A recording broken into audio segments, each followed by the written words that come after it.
Comparing and ordering fractions. Welcome to Unit 2, Exponents, Factors, and Fractions, Week 4.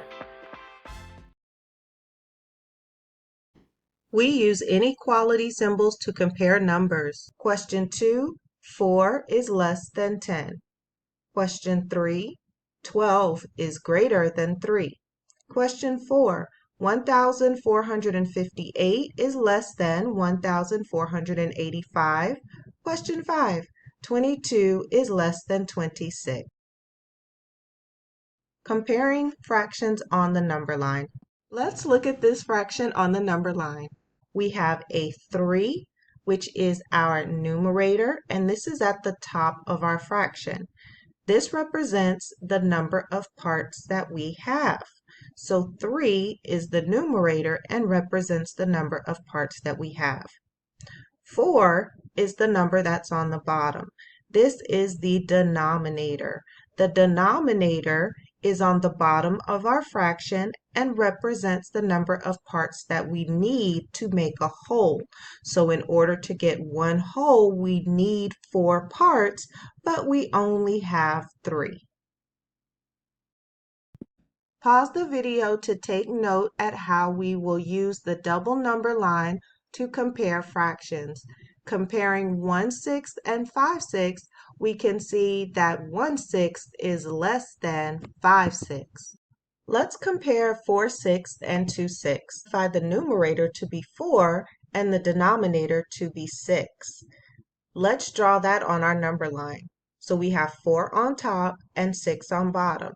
The 6 will represent the number of parts that we need in order to make a whole. So there are 6 pieces to one whole. We have 4 out of the 6 pieces, so on the top of the number line, we are going to show that we have 4 pieces out of the 6 pieces that are needed to make a whole. This section right here is 4/6. Let's look at the next fraction. We have 2 as the numerator and 6 as the denominator, and if we put that on the number line, our 6 goes on the bottom and represents the number of pieces that we need to make a whole.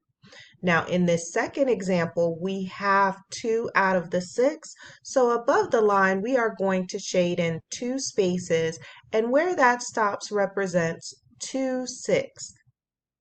Now to compare 4/6 and 2/6, we can see that 4/6 is greater than 2/6. Another way to say this is that 2/6 is less than 4/6.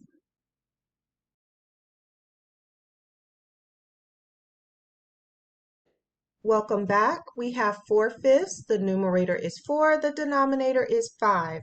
Comparing that to 1/5, our numerator is 1 and our denominator is 5.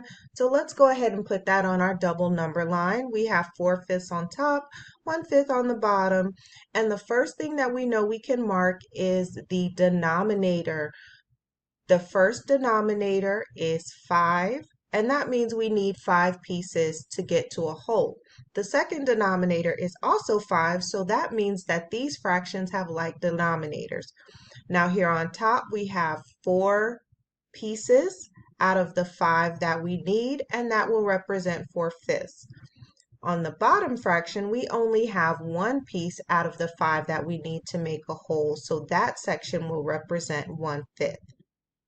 Now comparing these fractions, we can see that 1/5 is less than 4/5. Another way that we can say this is that 4/5 is greater than 1/5. If you can compare fractions with like denominators using the number line, go ahead and give this box a check. Let's compare fractions with uncommon denominators. First, we have 1/3 where the numerator is 1 and the denominator is 3. Then we have 3/4 where the numerator is 3 and the denominator is 4. So we can see the denominators here are not the same. The first thing we want to do is use those denominators to find the multiple. So we're going to find the multiple of 3 and 4. And we're going to find the one that they have in common first, which we can see here is 12. The LCM for 3 and 4 is 12. Now the next thing we need to do is to create equivalent fractions with our fractions that we have. So with that 1/3, how many times did we have to multiply to get 12? And that answer is 4. So we're going to take 1 times 4 to give us 4 and 3 times 4 to give us 12. Then we're going to do the same thing with our second fraction and multiply that one times 3. 3 times 3 is 9. 4 times 3 is 12. Now let's put this on our number line. Both of these fractions now have a denominator of 12. So we know it takes 12 spaces to get all the way to 1 unit. For our first fraction, we have 4 out of the 12 spaces it takes to make 1 whole. And for our second fraction, we have 9 out of the 12 spaces that it takes to make a whole. So visually we can see which one is larger just based on our number line. Comparing these fractions, we can now see that 4/12 is less than 9/12. Remember what our original fractions were. 4/12 was 1/3. And 9/12 is 3/4. So we bring down that comparison. 1/3 is less than 3/4.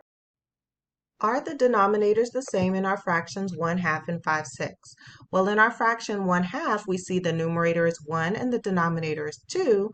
And in 5/6, our numerator is 5 and our denominator is 6. So these denominators are different. That means we need to find the LCM. And the first thing we want to do is write out the multiples of our denominators. So the multiples of 2 are 2, 4, and 6. And the multiple of 6, the first one is 6. So that means our LCM is 6. That is the first multiple that they have in common, and that is our least common multiple. Now we want to take our first fraction 1/2 and we want to multiply it by 3. 1 times 3 is 3. 2 times 3 is 6. Let's do that same thing with our second fraction to make sure that we have a denominator of 6. So 5/6 times 1, 5 times 1 is 5, 6 times 1 is 6. So we still keep that same fraction. Now that our denominators are the same, we want to split our number line into 6 sections. 3/6 on our graph. Let's graph this. We have the denominator of 6 to make a whole, and this one only goes to 3 units. So here we see where it stops is 3/6. 3/6. We have 3 parts. We need 6 parts to make a whole.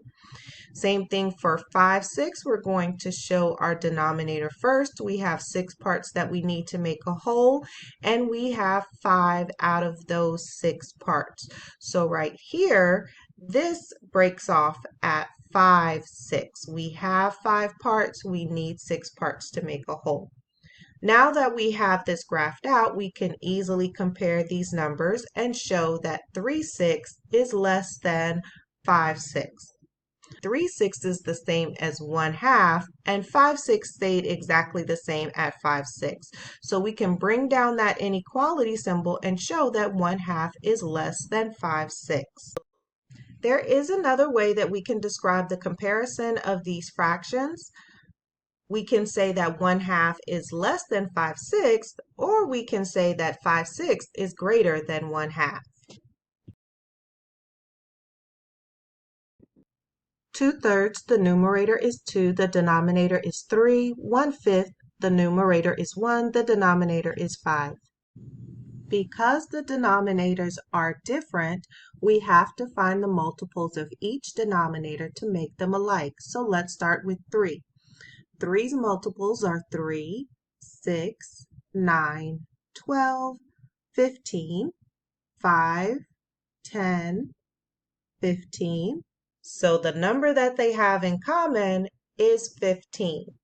15 is called our least common multiple, or our LCM.